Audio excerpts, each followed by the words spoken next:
kita bahas satu-satu gitu ya. Jadi untuk konsep dan definisi terkait kerangka geospasial, jadi geospasial itu apa? Artinya adalah aspek keruangan yang menunjukkan lokasi dan posisi suatu objek atau kejadian yang berada di bawah, pada, atau di atas permukaan bumi yang dinyatakan dalam sistem koordinat tertentu.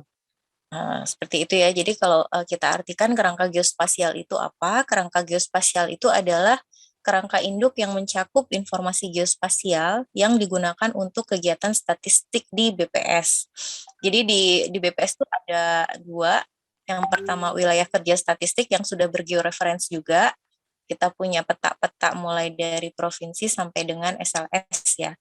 Itu masuk di kerangka geospasial. Kemudian yang baru akan kita bentuk untuk keperluan sensus pertanian dan selanjutnya ini nanti peta potensi lahan pertanian. Ini juga menjadi awal untuk cita-cita BPS ya. Nanti survei-survei di BPS bisa berbasis area gitu ya, area frame khususnya untuk yang lahan-lahan pertanian yang memang bisa dipotret dari image citra satelit gitu ya. Nah, kemudian kita bahas selanjutnya terkait wilayah kerja statistik. Seperti yang sudah kita ketahui, Wilkerstat BPS itu terdiri dari provinsi, kabupaten, kecamatan, desa, blok sensus, dan SLS. Nah, untuk fokus di kegiatan lapangan nanti, kita fokuskan pada desa, blok sensus, dan SLS ya utamanya. Desa itu apa? Desa itu kesatuan masyarakat hukum yang memiliki batas wilayah yang berwenang untuk mengatur dan mengurus urusan pemerintahan, kepentingan masyarakat setempat berdasarkan prakarsa masyarakat, hak asal-usul, dan atau hak tradisional yang diakui dan dihormati dalam sistem pemerintahan Negara Kesatuan Republik Indonesia. Sudah jelas ya. Kalau kesatuan, kelurahan itu adalah wilayah kerja lurah sebagai perangkat kabupaten atau kota dalam wilayah kerja kecamatan. Jadi sebenarnya setara antara desa dan kelurahan, namun kalau di pemerintahan di Kemendagrinya itu memang organisasinya sendiri-sendiri ya untuk desa dengan kelurahan ini. Kemudian wilayah setingkat desa atau kelurahan lainnya ini seperti yang di Sumbar itu ada Nagari, Gampong di Aceh, kemudian Kampung di Lampung, Kaltim dan Papua, kemudian ada Pekon juga di Lampung dan Lembang di Sulawesi Selatan. Ini juga wilayah-wilayah yang setingkat desa, namun penamaan wilayahnya itu masing-masing daerah itu sendiri-sendiri gitu ya, dengan pengaturan hukum atau peraturan daerahnya masing-masing gitu. Kemudian blok sensus itu wilayah kerja pencacahan setiap petugas pemeta yang merupakan bagian dari satu wilayah desa atau kelurahan. Jadi nanti pembagian tugas kita pun dilakukan berdasarkan blok sensus. Jadi nanti akan kita bahas selanjutnya bahwa di kegiatan ini per pemeta itu akan mencakup berapa blok sensus gitu ya. Kemudian blok sensus sendiri terdiri atas 3 jenis, ada blok sensus biasa, ada blok sensus khusus, ada blok sensus persiapan. Dan tiga-tiga jenis ini termasuk di cakupan kegiatan pemutakhiran Wilkerstat.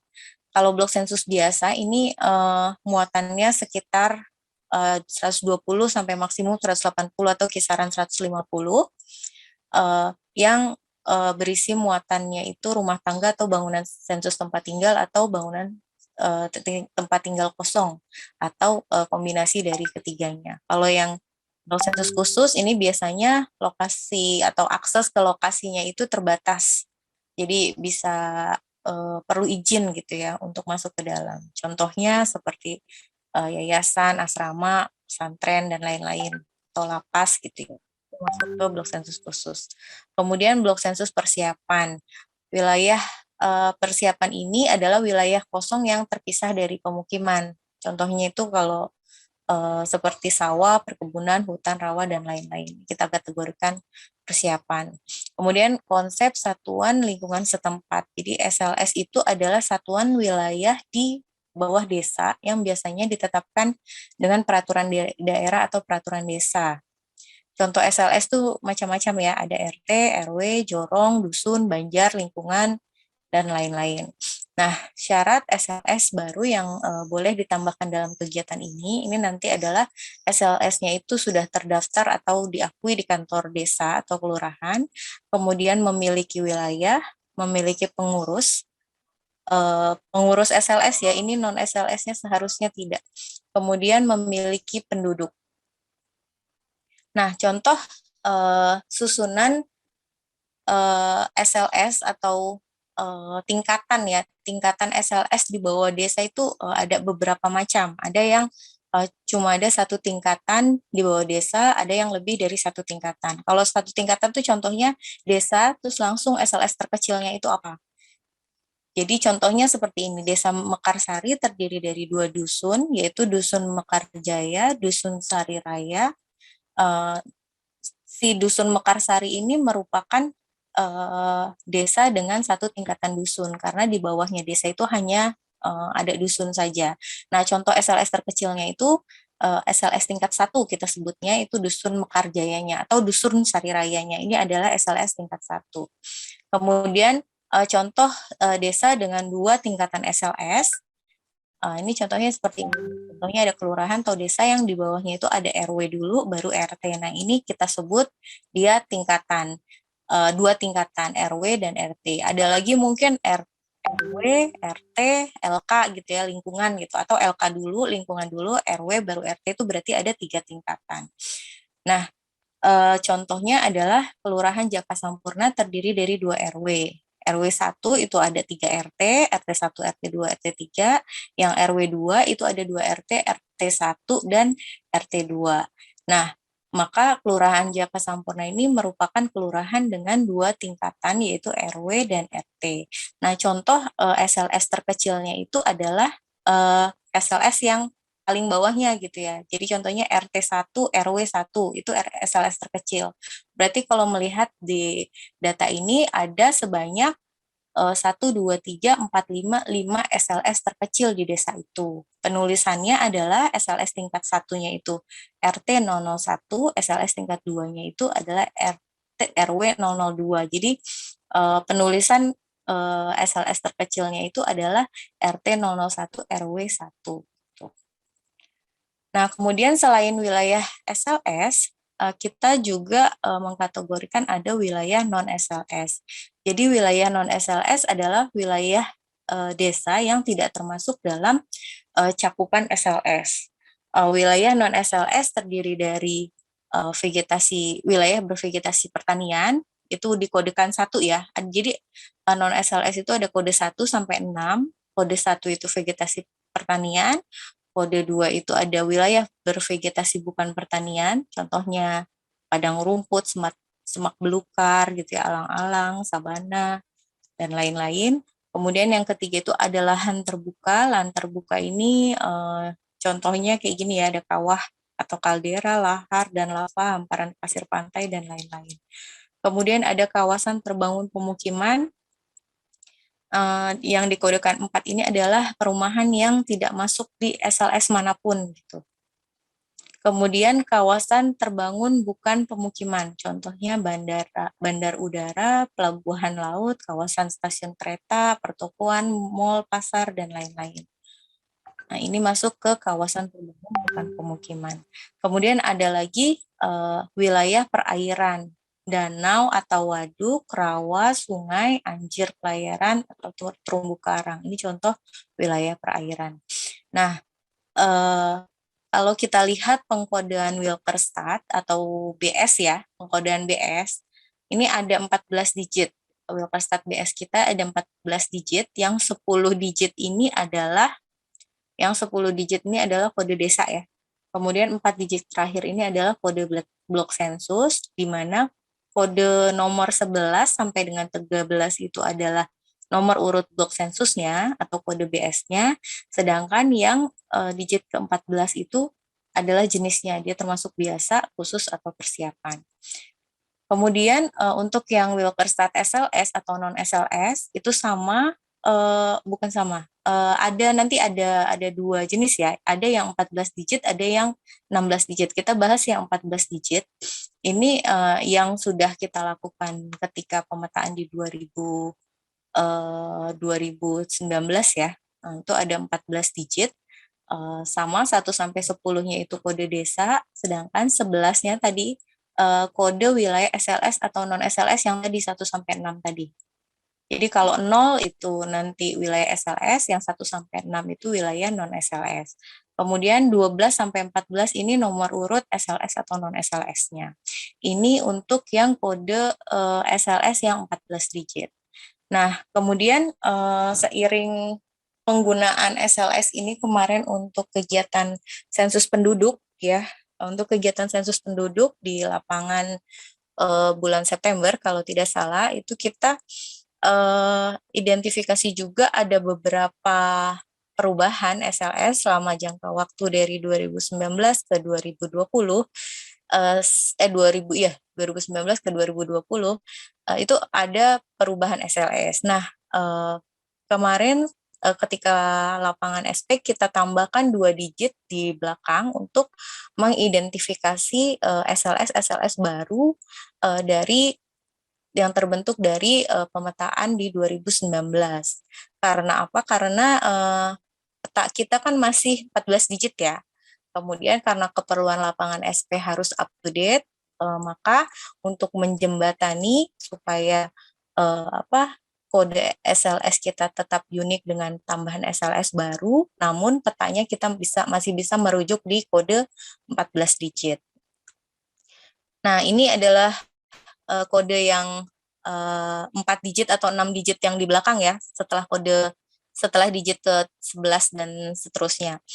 Ini adalah jenisnya tadi 0 sampai 6, kalau 0 itu wilayah SLS, 1 sampai 6 itu wilayah non SLS. Nah, kemudian kode Wilkerstadt. Contoh 4 digit kode identitas SLS atau non SLS di peta. Nah, jadi kalau mungkin Bapak Ibu udah familiar ya. Jadi kalau depannya 0, itu dia pasti SLS nih, kode SLS nih, 004, 001, 002, 003, 004, 005, ini adalah kode SLS. Sedangkan yang warna merah yang digit depannya itu tidak 0, berarti dia adalah kode non SLS. Mungkin itu sawah atau lahan terbuka atau pemukiman yang belum terdaftar SLS dan lain-lain gitu ya. Ini ada contohnya 1003, 1002, 2001, 1003 sama 1004. Nah, kemudian batas alam atau batas buatan. Jadi batas alam adalah batas wilayah yang terbentuk oleh alam, misalkan sungai, pantai, dan danau. Kalau batas buatan itu batas wilayah yang dibentuk oleh manusia, misalkan jalan raya, rel, kereta api, dan saluran irigasi. Ini jelas lah ya, batas alam atau batas buatan. Nah, kemudian ada konsep peta potensi lahan pertanian. Jadi peta potensi lahan pertanian itu merupakan informasi geospasial yang memetakan tutupan lahan potensi pertanian yang diperoleh dari pemrosesan citra satelit menggunakan titik koordinat lahan dan teknologi machine learning. Jadi untuk kegiatan kita, kelas tutupan lahan ini terbagi menjadi 4 level ya. Bisa dilihat di sebelah kanan. Level satunya itu atau tingkat satunya itu adalah lahan pertanian, lahan bukan pertanian dan perairan. Kemudian dibagi lagi lahan pertanian itu ada sawah, ada bukan sawah. Kemudian yang lahan bukan pertanian terbagi lagi menjadi lahan hutan kering, hutan lahan basah, semak belukar, padang rumput, lahan terbangun, lahan terbuka. Kemudian yang perairan ada tambak atau perairan lain dan perairan lain. Kemudian kalau di lahan pertanian itu terbagi lagi bahwa bukan sawah itu ada terbagi lagi menjadi 2 ya klasifikasinya, yaitu tegalan dan perkebunan. Kemudian yang perkebunan pun masih bisa dibagi lagi menjadi kebun sawit, tebu, teh, karet, dan perkebunan lainnya. Untuk di level tadi ada tegalan, perkebunan, sama kebun campur ya, kebun atau tanaman campur. Nah, kebun atau tanaman campur ini bisa macam-macam ya tanamannya gitu. Tapi dia tergolong di bukan sawah, tapi masuk ke kelas kebun atau tanaman campuran. Nah, sawah itu seperti apa? Sawah itu seperti ini ya, udah tahu lah ya. Lahan pertanian yang berpetak-petak dibatasi oleh pematang atau galengan, saluran untuk menahan atau menyalurkan air. Contoh komoditas sawah itu apa aja? Padi sawah, palawija, jagung, umbi-umbian, sayuran, sawi, lombok, bawang merah, buah-buahan, dan lain-lain. Ini bisa juga ditanam di sawah gitu ya. Kemudian tegalan. Nah, kalau tegalan atau ladang ini adalah lahan bukan sawah atau lahan kering, ditanami tanaman semusim atau tahunan, terpisah dengan halaman sekitar rumah dan penggunaannya tidak berpindah-pindah. Itu kita kategorikan sebagai tegalan. Kemudian kalau ladang adalah lahan bukan sawah atau lahan kering, biasanya ditanami tanaman semusim dan penggunaannya hanya semusim atau 2 musim. Kemudian akan ditinggalkan bila sudah tidak subur lagi. Jadi dia kalau ladang itu cenderung kalau sudah tidak subur ditinggalkan gitu ya. Kemudian contoh komoditas yang bisa ditanami di tegalan atau ladang ini bisa padi ladang atau padi gogo, kemudian palawija, jagung lahan kering, ketela pohon, kedelai, horti, misalkan cabai, dan lain-lain. Nah, kalau perkebunan ini adalah lahan yang digunakan untuk kegiatan pertanian tanpa pergantian tanaman selama 2 tahun.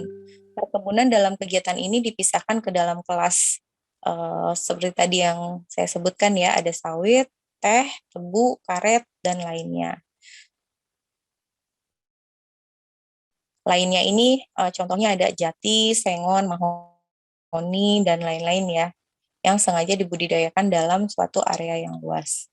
Kemudian kalau kebun atau tanaman campur itu kondisi di lapangannya seperti yang terlihat di foto Bapak Ibu. Jadi kebun atau tanaman campuran ini adalah lahan yang ditanami tanaman keras lebih dari satu jenis atau tidak seragam, menghasilkan bunga atau buah yang getahnya dan cara pengambilan hasilnya bukan dengan cara menebang pohon. Kemudian hutan lahan kering. Hutan lahan kering ini hutan yang tumbuh dan berkembang di habitat lahan kering yang dapat berupa hutan dataran rendah, perbukitan, dan pegunungan atau hutan tropis dataran tinggi. Ya, hutan lah ya, intinya hutan kering. Kemudian kalau hutan basah itu contohnya hutan yang tumbuh berkembang pada habitat lahan yang basah. Contohnya yang ada di rawa, payau, dan gambut gitu ya. Yang dimasukkan ke dalam kelas lahan hutan basah ini adalah contohnya hutan bakau atau mangrove, hutan nipah, hutan sagu, gambut. Karakteristiknya dataran rendah di sepanjang pesisir, berelevasi rendah, dipengaruhi pasang surut untuk wilayah dekat pantai, dipengaruhi oleh musim untuk wilayah yang jauh dari pantai. Sebagian besar wilayah tertutup gambut. Ini contoh lahan hutan basah, bisa dilihat di sebelah kanan. Kemudian ada semak belukar. Semak belukar ini adalah kawasan lahan kering yang ditumbuhi berbagai tanaman yang jarang atau rapat didominasi oleh tanaman rendah. Jadi semak-semak gitu ya. Kemudian padang rumput ini areal terbuka yang didominasi berbagai jenis rumput, baik yang tinggi maupun rendah. Contohnya ini sabana, padang ilalang gitu ya. Ini bedanya semak belukar dengan padang rumput. Kemudian lahan terbangun. Lahan terbangun ini area yang mengalami perubahan dari penutup alami ke penutup lahan buatan yang biasanya permanen. tutupan lahan yang dimasukkan ke dalam kelas lahan terbangun ini adalah pemukiman, contohnya jaringan jalan, rel kereta, pelabuhan, bandara, tempat penimbunan sampah, lahan terbangun lainnya. Ini contoh lahan terbangun. Kemudian kalau lahan terbuka ini lahan tanpa tutupan tanaman atau tutupan buatan seperti bangunan, jalan, dan lain-lain. Biasanya lahan tersebut berupa tanah kosong, gumuk pasir, daerah sekitar kawah, hamparan pasir pantai, dan sejenisnya. Seperti itu ya. Kemudian kalau tambak, tambak ini adalah lahan yang biasanya untuk penggaraman atau untuk memelihara ikan, udang, atau binatang perairan lainnya. Memiliki pola pematang dan berada di sekitar pantai. Kemudian yang terakhir perairan lainnya. Ini perairan lainnya. Ini semua penampakan perairan termasuk laut, waduk, terumbu karang, padang lamun, sungai, danau, kolam, dan badan air lain. Itu tadi konsep untuk geospasial ya. Tutupan lahan. Kemudian konsep definisi terkait muatan Wilkerstadt. Jadi nanti kita tetap akan merujuk ke muatan dominan pada saat dulu kegiatan di 2019 dan kegiatan pembentukan BS 2020 sama konsepnya muatan dominan yang dipakai itu ada 11 jenis. Yang pertama pemukiman biasa, pemukiman mewah, pemukiman kumuh, apartemen, kos-kosan, pesantren, pertokoan, pusat perbelanjaan atau mall, kawasan industri, hotel, dan lain-lain. Nah, ini konsep detailnya bisa Bapak Ibu baca di konsep definisi di buku pedoman ya. Seperti itu. Sebentar ya.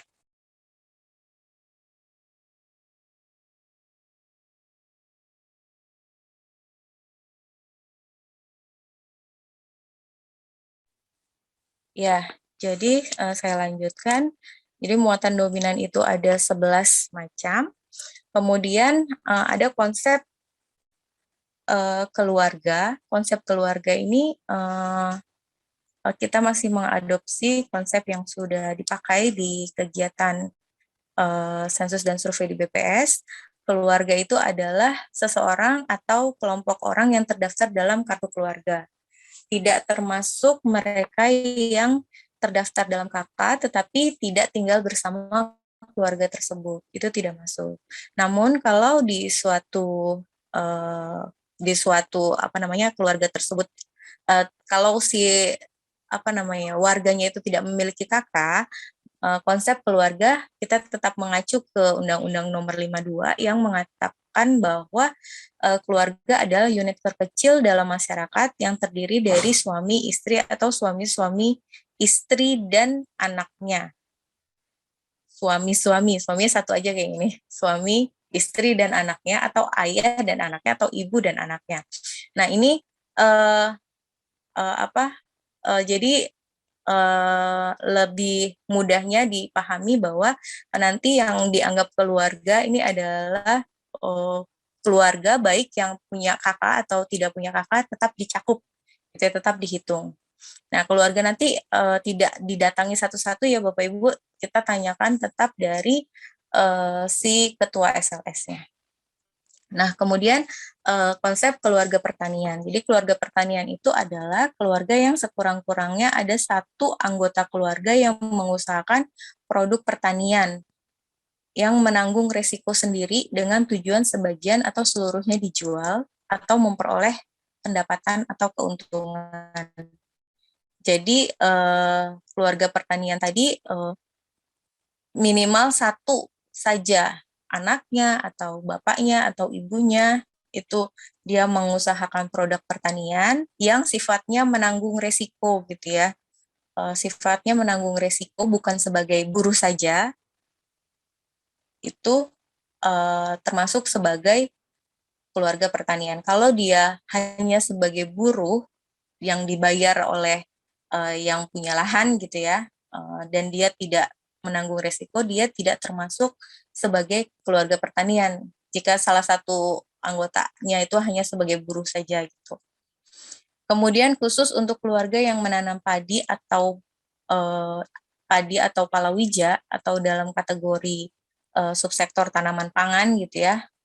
Ini walaupun seluruhnya hasilnya ini dikonsumsi sendiri, dia tetap dikategorikan sebagai keluarga pertanian. Pengecualian untuk tanaman pangan ya, kalaupun dia tidak dijual, itu tetap dikategorikan sebagai keluarga pertanian. Kemudian produk-produk pertanian ini meliputi tanaman pangan, horti, perkebunan, peternakan, perikanan, kehutanan. Nah, ini perlu ditekankan nanti ke petugas, ke Indah dan petugas bahwa yang termasuk pertanian itu adalah 6 subsektor ini ya, bukan hanya pertanian itu bukan hanya perkebunan, tanaman pangan, horti saja, tetapi perikanan, kehutanan, atau peternakan pun masuk ke pertanian. Kemudian contoh komoditas di subsektor pertanian itu apa saja? Yang pangan ini contohnya padi, ada padi sawah atau padi ladang atau padi gogo tadi ya. Kemudian palawija ini biji-bijian seperti kedelai, sorghum, gandum, kacang-kacangan, kacang tanah, kacang hijau, umbi-umbian, ketela, singkong gitu ya. Kemudian tales, ganyong, garut, dan lain-lain. Ini termasuk di tanaman pangan. Jadi kalau ada suatu keluarga yang mengusahakan ini, ya berarti dia termasuk keluarga pertanian. Meskipun tidak dijual ya untuk yang tanaman pangan. Kalau yang subsektor horti dan seterusnya ini minimal ada yang dijual gitu. Ada sebagian yang dijual. Baru terkategori sebagai keluarga pertanian.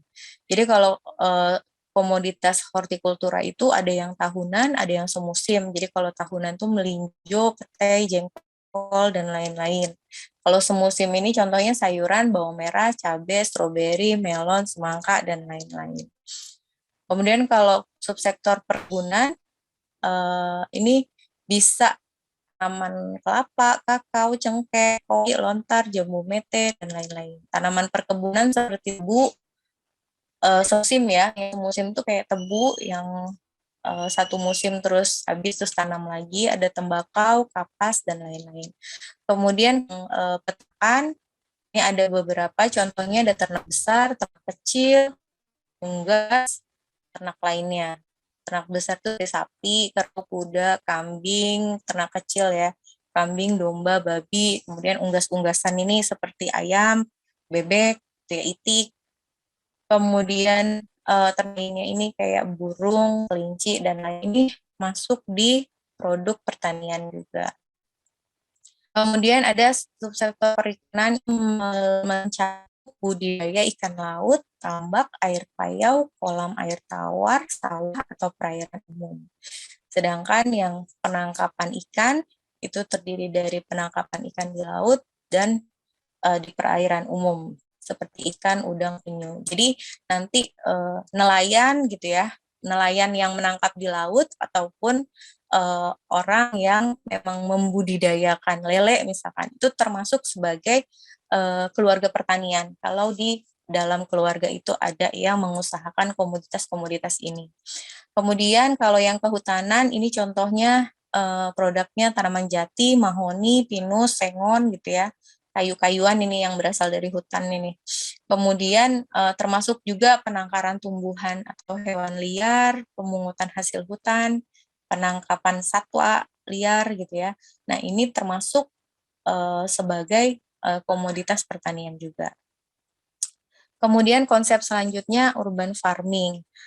Urban farming ini diartikan sebagai pertanian perkotaan yang merupakan kegiatan usaha pertanian di perkotaan. Biasanya ciri-cirinya metode budidayanya sebagai berikut. Ada yang memanfaatkan permukaan tanah dengan cara konvensional, ada yang verikultur dengan memanfaatkan vertikal sebagai tempat bercocok tanam, bisa digantung atau merambat atau terpasang di dinding gitu ya, pakai pot-pot gitu. Kemudian penanaman dalam pot atau polybag, hidroponik dengan menggunakan air atau unsur hara, biasanya memakai wadah yang bentuknya pipa bertingkat atau berjejer. Kemudian ada juga microgreen. Microgreen ini budidaya tanaman sayuran yang berukuran kecil, jadi fasenya setelah kecambah atau sebelum dewasa, itu 7 sampai 12 hari. Biasanya menggunakan wadah berukur seperti tray atau nampan. Ini gambar-gambarnya contoh kalau di suatu wilayah itu ada urban farmingnya, biasanya dicirikan seperti ini. Kemudian ada infrastruktur pertanian yang dicakup di kegiatan ini. Yang pertama ini adalah lumbung padi atau gudang penyimpanan gabah. Jadi lumbung atau gudang yang digunakan untuk menyimpan atau mengeringkan padi yang telah dipanen. Lumbung padi yang dicakup dalam kegiatan ini adalah lumbung atau gudang penyimpanan gabah yang berada terpisah dari rumah tinggal, baik milik pribadi maupun milik bersama warga. Kemudian lumbung padi atau gudang penyimpanan gabah yang sementara tidak difungsikan ini tetap dicakup. Jadi sementara tidak difungsikan ini maksudnya peruntukannya si gudang atau lumbung ini peruntukannya masih untuk menyimpan padi atau gabah, tetapi sedang tidak digunakan, mungkin masih ada pupuk, tetap di geotagging nantinya. Nah, sedangkan kalau ada bangunan lumbung atau penyimpanan padi yang penggunaannya itu sudah berubah fungsi, jadi sudah jadi tempat nyimpan atau di geotek kalau yang seperti itu gitu ya, yang sudah berubah fungsi sesuai dengan fungsinya, maka dia tidak dicakup. Contoh-contoh lumbung di wilayah ini, mungkin Bapak Ibu di daerah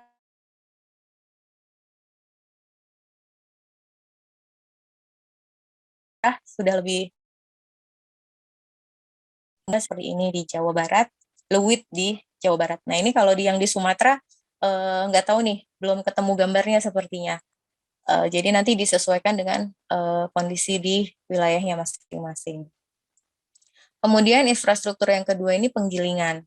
Jadi penggilingan ini merupakan tempat penggilingan yang mengubah gabah menjadi beras. Biasanya terdapat pada usaha industri penggilingan padi. Jadi usaha penggilingan padi itu adalah usaha yang digerakkan dengan tenaga mesin dan ditujukan serta digunakan untuk mengerjakan padi atau gabah menjadi beras pecah kulit atau beras sosok. Khusus untuk penggilingan padi yang keliling dicakup di ya, atau pengelolaan seperti itu. Jadi nanti geotagging infrastruktur penggilingan akan dilakukan di lapangan dengan konsepnya yang seperti ini.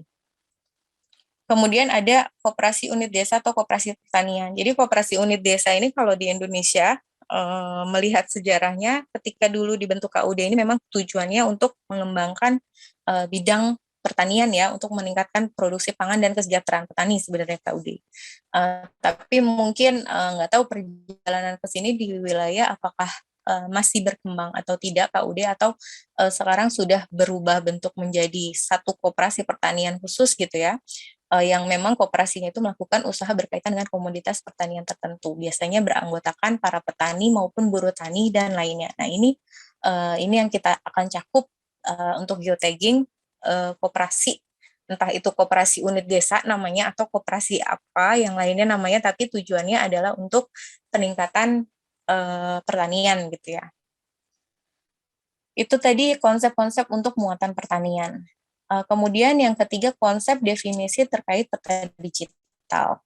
Jadi nanti kita akan gunakan aplikasi Wilkerstat seperti tadi sudah disampaikan oleh Pak Tatat ya, Pak Stefanus. Tadi aplikasi Wilkerstat ini nanti aplikasinya berbasis Android yang digunakan untuk menampilkan informasi geografis dan untuk mengambil koordinat geografis atau geotagging dari suatu objek di lapangan. Dapat diunduh nanti aplikasinya di Google Play Store dan tersedia untuk perangkat yang menjalankan Android 4.03 dan yang lebih baru atau yang lebih baru gitu ya. Nah ini mungkin nanti install aplikasi Wilkerstat dan lain-lainnya bisa di sesi aplikasi Wilkerstat ya Bapak Ibu. Nggak tahu di Google Play Store-nya sudah tersedia atau belum. Terakhir yang info yang didapat masih dalam proses review ya kalau nggak salah. Kalau misalkan sudah ada, boleh silakan di-download, tapi kalau tidak ada mungkin nanti di sesi aplikasi Wilkerstat bisa diberikan instalannya oleh teman-teman yang mengajar. Kemudian aplikasi Wilkerstat ini digunakan untuk membantu pengenalan wilayah, pengambilan koordinat batas SLS yang berubah, pengambilan foto dan koordinat sampel lahan, pengambilan foto dan koordinat infrastruktur pertanian. Jadi nanti Bapak Ibu bisa melihat peta SLS, peta BS, peta WA, SHP ya, itu dari aplikasi Wilkerstat-nya untuk ke lapangan. Itu nanti kita bisa ada fitur navigasi kalau tidak salah di aplikasi Wilkerstat untuk mencari titik sampel, misalkan titik sampel lahan, itu bisa kita cek dari aplikasi Wilkerstat. Kemudian geotagging dan landmark. Geotagging itu apa? Geotagging itu proses mendapatkan informasi geografis dengan media.